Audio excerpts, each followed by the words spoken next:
আসসালামু আলাইকুম শিক্ষার্থীরা, সবাইকে স্বাগতম করছি অর্জন কর্তৃক আয়োজিত আরেকটি নিউজ ব্লগ ভিডিওতে। তো রাজশাহী বিশ্ববিদ্যালয়ে তাদের সম্ভাব্য ভর্তি পরীক্ষার তারিখ অর্থাৎ চূড়ান্ত তারিখই প্রকাশিত করে দিয়েছে এবং তাছাড়া কবে কি পরীক্ষা কোথায় কী হবে সেটা সকালের ভিডিওতে তোমরা অনেকেই দেখেছো। কিন্তু তোমাদের সকালের ভিডিওতে দেওয়ার পর অনেকেরই প্রশ্ন ছিল আসলে ভাইয়া এইবারে যে পরীক্ষা এখানে রিটেন থাকতেছে কিনা। আমরা জানি যে রাজশাহী বিশ্ববিদ্যালয়ে বিগত বছরগুলোতে ইংরেজি বিভাগে রিটেনের ব্যবস্থা ছিল। তাই একটা রিমার্স হচ্ছে যে আসলে সকল বিভাগই কি ইংরেজিতে ব্যতীত অন্যান্য যে বিভাগগুলো আছে এইগুলোতেও কি রিটার্নের যে অপশন এটা থাকছে কিনা। তো আজকের ভিডিওতে আসলে আমি সেই বিষয়ে কথাবার্তা বলবো এবং একটা ট্রাস্টেড সোর্স থেকে একটা নিউজ আসছে যে কোথায় কোথায় কী নিয়ে রিটার্ন থাকতেছে সেই নিয়েও কথা বলবো। তো তুমি যদি আমার চ্যানেলে নতুন হয়ে থাকো, আমি আব্দুল মুস্তাকি বর্তমানে পড়াশোনা করছি খুলনা বিশ্ববিদ্যালয় এবং আমি আমার চ্যানেলে সকল ধরনের এডুকেশনাল নিউজ যত দ্রুত সম্ভব আপলোড করার চেষ্টা করি।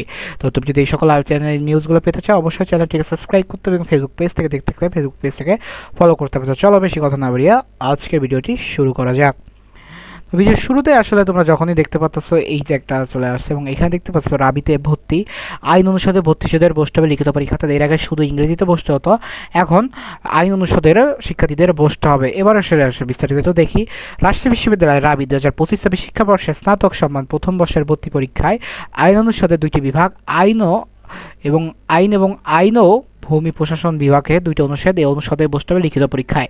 এইখানে মোট 160টা সিট এবং এই 160টা সিটের সর্বোচ্চ নাম্বার প্রাপ্ত 160 জন এইখানে ভর্তির সুযোগ পাবে। তোমরা জানো বিগত বছরগুলোতে ইংরেজির জন্য রিটার্ন পরীক্ষা হতো, অর্থাৎ ইংরেজির একটা যখনই রাজশাহী বিশ্ববিদ্যালয়ের রেজাল্ট দিত একটা লিস্ট আকারে দিয়ে দিত, সেখানে সম্ভাব্য যারা পরীক্ষা দিতে পারবে এলিজেবল লিস্ট ওটা থাকতো। এখান থেকে তারা রিটার্ন পরীক্ষা অংশগ্রহণ করতো এবং রিটার্ন পরীক্ষা করার পর নির্দিষ্ট একটা সংখ্যককে ভর্তি হওয়ার সুযোগ দিত।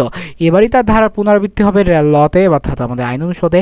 সেটা হচ্ছে প্রথমত একটা লিস্ট দেওয়া হবে, সেই লিস্টের উপর এখন যারা এলিজেবল হবে তাদের পরীক্ষা অংশগ্রহণ করতে হবে। পরীক্ষা অংশগ্রহণের মাধ্যমে টপ 160 জনকে রাবির যে ল এবং ল্যান্ড ল এইটাই দুইটাই ভূমি প্রশাসন আইন ও ভূমি প্রশাসন এটি ভর্তি হওয়ার সুযোগ পাবে।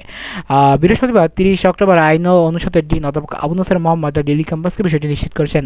তিনি বলেন, আমরা বেশ কয়েক বছর ধরে এই দাবি করে আসছিলাম যে এমন ইংরেজি বিভাগের মতো আইন বিভাগ অনুষদও লিখিত পরীক্ষা থাকে, যেটা বললাম যে ইংরেজি বিভাগের মতো আইন অনুষদও এই পরীক্ষাটা থাকে। দিনা বলেন যে আজকে অনুষ্ঠিত এই ইউনিটের চিফ কোঅর্ডিনেটর মিটিংয়ে সেই দাবি সিদ্ধান্ত যেহেতু গৃহীত হয়েছে কীভাবে লিখিত পরীক্ষা সামনে শীঘ্রই জানানো হবে। এবং তোমরা সকালের ভিডিওতে আসলে কেউ যদি দেখে থাকো তাহলে এই জিনিসগুলো আছে, এগুলো আলোচনা করার কিছু নেই।